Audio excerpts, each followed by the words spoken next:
Bonjour et bienvenue. Alors aujourd'hui, on va explorer une approche de la santé un peu particulière, une approche qui part vraiment de l'écoute du corps, surtout quand les solutions habituelles, elles calent un peu. Et pour ça, on s'appuie sur des extraits d'un livre, Protocole thérapeutique naturel, manuel clinique pour la santé interne. C'est écrit par Jean-Louis Dossou. Oui, bonjour, c'est ça. Un guide qui se veut très pratique, vraiment né de l'expérience sur le terrain. Notre but, donc, c'est de regarder d'un peu plus près ce manuel. Il propose des feuilles de route, c'est ça, pour différentes pathologies, et ça s'appuie sur ce qu'on appelle des nutraceutiques.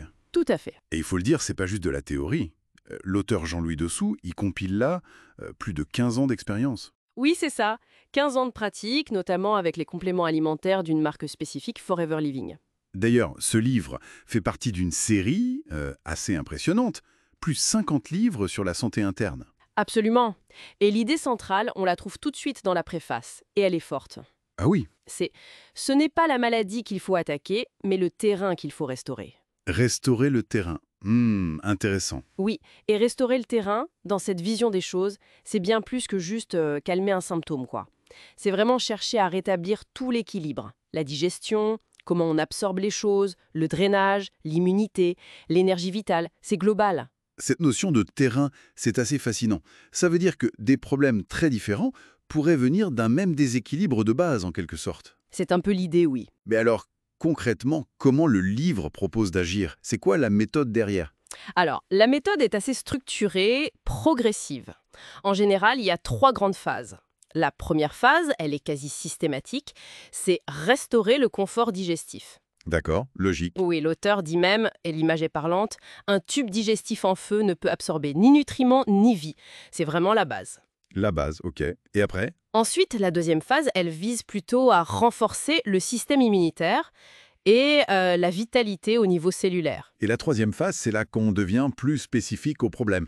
Exactement. C'est là qu'on adapte le protocole à la pathologie précise de la personne. Et ces nutracétiques dont on parlait, c'est quoi exactement? Et pourquoi spécifiquement ceux du Forever Living? Alors, les nutraceutiques, ce sont essentiellement des compléments alimentaires, souvent très concentrés, qui ont un potentiel effet bénéfique sur la santé.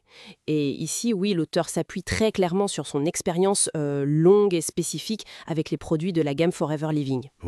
Pourquoi ce choix? Il explique les avoir sélectionnés au fil de ses 15 ans de pratique pour ce qu'il appelle leur efficacité biologique réelle. C'est ce qu'il a observé sur le terrain, quoi. C'est donc un choix lié à son expérience clinique directe. D'accord, donc une approche basée sur une pratique très ciblée. Et l'étendue de ces protocoles, ça couvre beaucoup de choses? Ah oui, c'est extrêmement large. Il suffit de regarder la table des matières, c'est parlons. On trouve des protocoles pour le digestif, bien sûr, comme les ulcères, mais aussi pour la fertilité, féminine ou masculine, la prostate, des choses liées à l'immunité, comme la fatigue chronique, l'hypotension, les articulations aussi, l'arthrose par exemple, le soutien cognitif pour les enfants, les adultes, C'est varié, hein? très. Et ce qui est intéressant, c'est que cette logique de restaurer le terrain, elle est appliquée à des choses aussi différentes que le diabète de type 2, l'accompagnement de personnes avec un cancer, le glaucome, ou même des profils tampous, enfants, personnes âgées, ou des situations comme le post-Covid. L'auteur précise que chaque protocole a été testé et ajusté par lui. C'est très orienté pratique, donc. Ça pose la question de l'accompagnement. Le livre parle du conseiller en santé et réussite, le CSR. C'est quoi son rôle? C'est juste appliquer la recette du livre? Ah non, pas du tout. Et ça, c'est vraiment un point important pour l'auteur. D'ailleurs, il ne se définit pas comme médecin, hein, mais comme un enseignant du vivant. D'accord. Il insiste sur l'importance d'un accompagnement personnalisé. Le CSR, qui est souvent formé d'ailleurs dans l'école créée par l'auteur, Ah oui, ok. oui, son rôle, c'est d'écouter la personne, d'analyser ses bilans et de construire avec elle une feuille de route qui soit vraiment adaptée.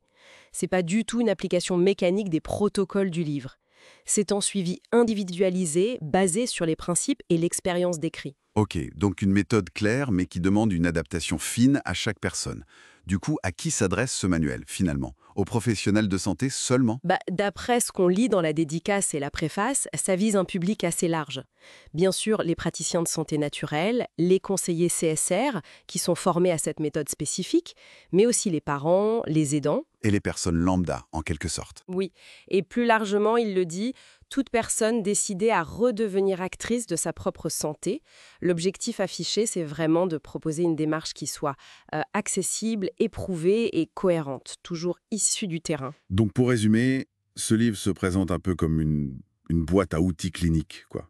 Fruit de longues années de pratique, avec une gamme précise de nutraceutiques et qui vise à restaurer l'équilibre interne plutôt qu'à juste combattre les symptômes. C'est tout à fait ça. Une ressource pour ceux qui cherchent une approche naturelle, structurée et qui a été éprouvée sur le terrain par l'auteur. Exactement. Et ça nous laisse peut-être avec une petite question pour réfléchir un peu dans l'esprit du livre. Oui, Et si, finalement, la voie vers une santé plus solide, plus durable, c'était moins de lutter frontalement contre chaque symptôme, chaque maladie, que de reconstruire patiemment ce fameux terrain intérieur, cet écosystème complexe qui, s'il est bien nourri, bien équilibré, permettrait peut-être au corps de retrouver ses propres forces d'autorégulation.